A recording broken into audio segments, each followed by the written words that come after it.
आज आपण सक्षम ताटे यांच्या कुटुंबियांची भेट घेतली. काय नेमकी महत्त्वाची माहिती? सक्षम ताटे यांची हत्या, निर्गुण हत्या, बंदुकीच्या गोळ्या घालून हत्या, ठेसून हत्या, ही जी हत्या आहे ही जगाला दखल घेणारी आहे. आणि प्रेमामध्ये एवढ्या अशा प्रकारची निर्गुण हत्या करणं हे अत्यंत म्हणजे तुम्हाला सांगतो एकदम विचाराच्या पलीकडची गोष्ट आहे. मानवी शरीराला एवढा त्रास देऊन तडपून मारलं जाऊ शकतंय हे म्हणजे काळजाला म्हणजे रडू कोणतं असं शरीर कोणती असं मनुष्य नसेल किंवा माणूस स्त्री पुरुष नसेल की कुणाला रडू येईल इतक्या म्हणजे निर्गुण प्रकारे केलेली हत्या आहे. आणि या हत्येच्या संबंधानं जे काही महत्त्वाची गोष्ट समोर आली आहे आणि जी अत्यंत दखलपात्र आहे, दखल घेतलीच गेली पाहिजे त्या बाबी म्हणजे तुम्हाला सांगतो प्रेम करणं हा संविधानिक अधिकार आहे. प्रेमाला कोणत्याच प्रकारचं बंधन असू शकत नाही. परंतु केवळ अनुसूचित जातीचा शेड्यूल कास्टचा मुलगा आहे सक्षम ताटे, त्यांनी एका इतर समाजातल्या मुलीसोबत प्रेम केलं म्हणून त्याची ही हत्या होणं ही संविधानाच्या विरुद्ध आहे. संविधानानं सांगितलंय, सुप्रीम कोर्टाने सांगितलंय की जेव्हा प्रेम असतंय त्या प्रेमाला संरक्षण देणं हे कायदेशीर कर्तव्य आहे. परंतु काही म्हणजे जे लोक माथे फिरू असतात किंवा काही म्हणजे विकृत डोक्याचे लोक असतात किंवा गुन्हेगारी वृत्तीचे लोक असतात, ज्या प्रकारे मामिडवार कुटुंब आहे, या मामिडवार कुटुंबानं काय नाही केलं ह्या गोष्टी आणि ज्या गोष्टी त्यांनी केल्या आणि ज्या गोष्टी त्रासदायक आहेत, ज्या गोष्टी कायदाबाह्य आहेत, त्या गोष्टी अद्याप FIR आलेल्या नाहीत, त्या जबाबामध्ये विचारल्या गेल्या नाहीत. त्या गोष्टी आज माननीय पोलीस DYSP त्याचबरोबर माननीय पोलीस अधीक्षक यांच्याशी चर्चा करून त्यांच्याही निदर्शनास आणून देण्यात आल्या. त्याच्यापैकी महत्त्वाची गोष्ट म्हणजे हा जो धीरज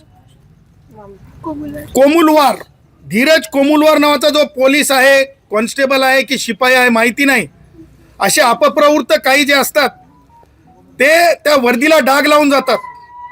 ह्या व्यक्तीने 27 तारखेला सकाळी जेव्हा आमच्या आचल मामिडवार जी म्हणजे सचिनची आचल मामिडवार जी सक्षम ताटेंची मैत्रीण होती, त्यानंतर तिचं म्हणणं आहे की प्रियसी होती आणि तिचं म्हणणं आहे की त्यांनी लग्न सुद्धा त्याच्यासोबत केलं. ह्या 3 गोष्टी यांना ज्या प्रकारे आचल मामिडवारला पोलीस स्थानकात 27ला सकाळी नेण्यात आलं हे अत्यंत वेदनादायी आहे. म्हणजे खून होण्याच्या आधी एक कट रचला गेला आणि पोलीस स्टेशनला नेऊन आचलला सांगितण्यात आलं की तू खोटी तक्रार कर. कोणाच्या विरुद्ध? सक्षमच्या विरुद्ध. परंतु तिने खोटी तक्रार देण्यास नकार दिला.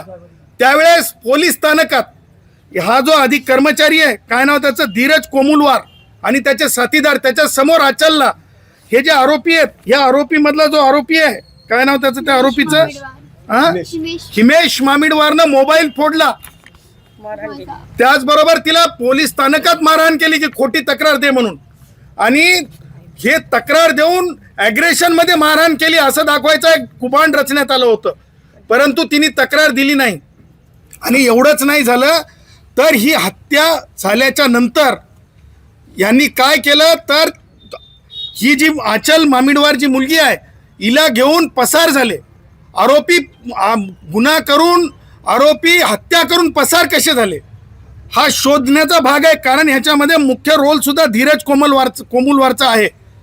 आणि आरोपींना नंतर अटक करून आणल्यानंतर पोलीस स्थानकामध्ये धमक्या देण्यात आल्या, विटनेसेसला धमक्या देण्यात आल्या, बुक्क्या दाखवून धमक्या देण्यात आल्या, मुश्या दाखवून धमक्या देण्यात आल्या.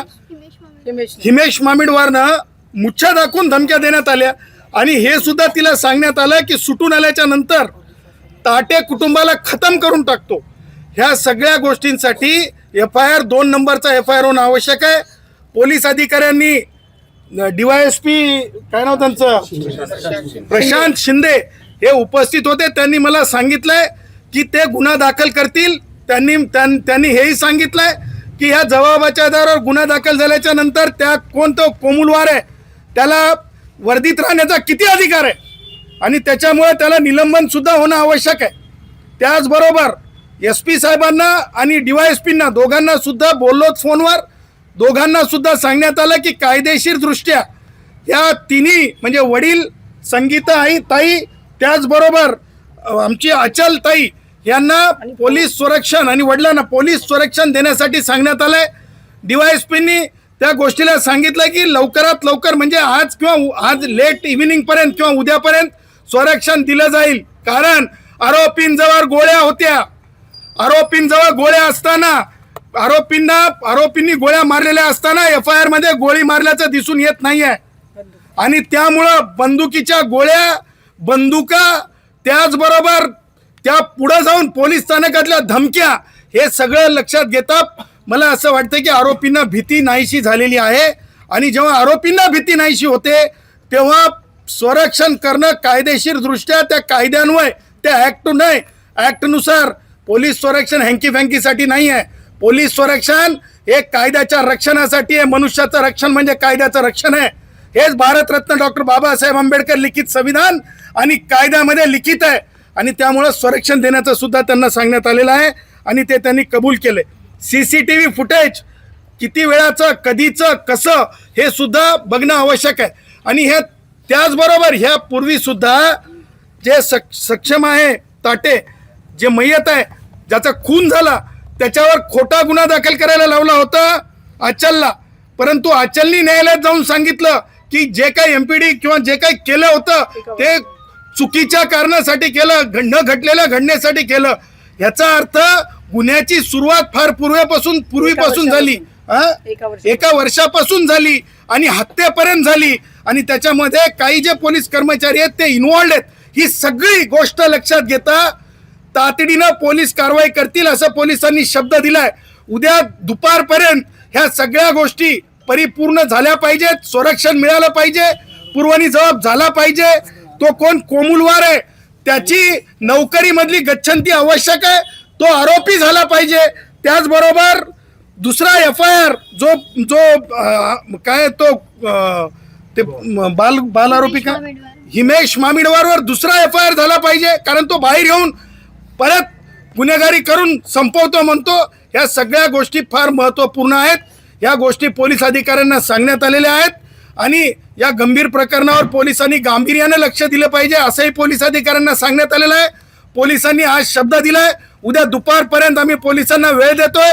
ही सगळ्या गोष्टीची म्हणजे व्यवस्थित ज्या बाबी आहेत ते त्यांनी कायदेशीर दृष्ट्या अंमलात आणल्या पाहिजेत आणि त्या पुढे जाऊन महाराष्ट्राचे मुख्यमंत्री माननीय देवेंद्रजी यांना ह्या गोष्टीची प्रत्येक गोष्टी याच्यामध्ये पोलिसांनी काय केलं हे एका म्हणजे केवळ म्हणजे SC कॅटेगरीचं आहे ह्या म्हणजे घाणेरड्या हेतूने त्या मुलाचा खून झाला आणि ही बाब एवढीच नाही तर मृतकासोबत विवाह एक मुलगी करते म्हणजे त्या प्रेमात किती पवित्रता आहे, त्या प्रेमात किती ताकद आहे, त्या प्रेमात किती शुद्धी आहे, ते प्रेम किती अजरामर असू शकेल हे लक्षात घ्या.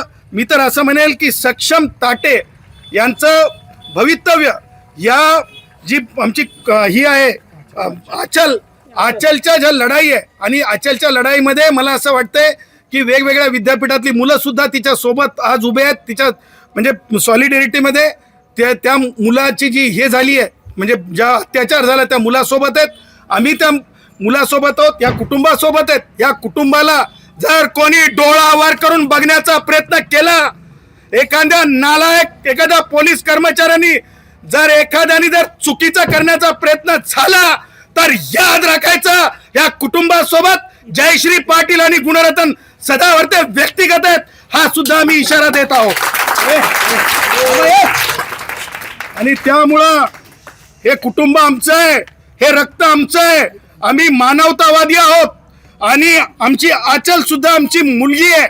आमच्या आचलला सुद्धा केसाला तिच्या धक्का लागला नाही पाहिजे आणि एक मान आहे ज्या जब जब प्यार पे पहरा हुआ प्यार और भी गहरा हुआ, हे तुम्हाला सांगतो आचलचं हे प्रेम आणि आचलची ही निष्ठा तुम्हाला सांगतो खऱ्या अर्थानं भारतरत्न डॉक्टर बाबासाहेब आंबेडकरांचं जे स्वप्न होतं इनहलेशन ऑफ कास्ट साठी बाबासाहेबांच्या विचारांची ही लढाई आहे, हे आम्ही मानतो. भारतीय संविधानाची ही लढाई आहे हे मानतो आणि आम्ही तिच्या सोबत आहोत. सर, आता आपण सातत्याने एका पोलीस कर्मचाऱ्यांचं नाव घेतो, त्यांच्यावर नेमके काय आरोप आहे?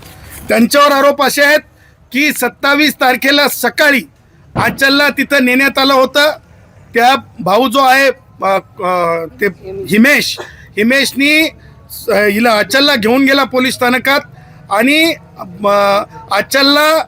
आचल समक्ष पोलीस अधिकारी जो कोमुलवार आहे तो म्हणाला की तिच्या भावाला हिमेशला म्हणाला की तू इतकं सगळं करतोस, तुझ्या बहिणीचं लफडं आहे, त्याला तू मारू शकत नाहीस का? तिथं तो हिमेश त्या कोमुलवारला म्हणतो की संध्याकाळपर्यंत त्याला मारतो. बरोबर आहे ना? काय म्हणाला? त्याला मारून तुमच्या समोर येतो. त्याला मारून तुमच्या समोर येतो. म्हणजे हा कोमुलवार हा जो आहे हा वर्दीतला राक्षस, ह्या वर्दीतला राक्षसानी जे आहे नुसती टीप दिली नाही तर ह्या वर्दीतल्या राक्षसानी जे आहे त्याचं जे वर्तन आहे माननीय मुख्यमंत्री महोदयांसमोर हे ठेवण्यात येईल, गृह सचिवांसमोर ठेवण्यात येईल, DGP समोर ठेवण्यात येईल, स्पेशल हायजीन समोर ठेवण्यात येईल आणि आता SP आणि DYSP साहेबांसमोर हे ठेवण्यात आलेलं आहे. त्याची गय केली जाणार नाही. जे वर्दीत राहून जर अशा प्रकारे भ्याड काम करण्याचे जर इशारे देत असेल आणि हे कर, तुला आम्ही काय म्हणाला तो परत सोडून काय म्हटलं त्यांनी? आल्यानंतर तुला दाखवतो सक्षमता नाही, तो कोमुलवार काय म्हणाला की तुला सोडवतो, काय बोलला तो त्याला? तुला म्हणजे असं नाही काय हा. बोलला, तुझं वय कमी आहे, तू लवकर सुटून येशील. ते त्याच पुढे जाऊन त्या आरोपींना तो एनर्जी देतो की तुझं वय कमी आहे, तू सुटून येशील. त्याच्यामुळं वर्दीतला सुद्धा एक गुन्हेगार आहे. सगळे वर्दीतले गुन्हेगार नसतात, परंतु तो एक वर्दीतला गुन्हेगार आहे.